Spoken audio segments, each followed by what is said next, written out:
You are poisoning yourself before 9 a.m. That healthy breakfast you just ate, it is literally rusting your organs. You've been scammed.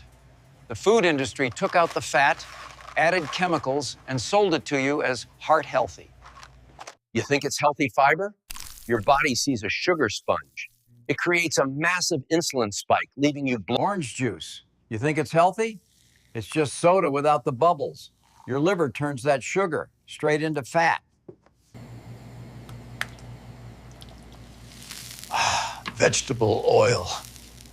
It's the mood. I look at this table and I don't see breakfast anymore. I see sugar. I see inflammation. If all this is poison, then what is the cure? What does real breakfast actually look like? I stopped buying products and started buying food. Real farm eggs, grass-fed butter. Stop the rusting today. Switch to real eggs, real butter, and healthy fats. Start healing your body. Do you want to age, or do you want to live? The choice is yours. I'm done eating lies. I'm full of real energy. Like, share, and subscribe. Let's eat real.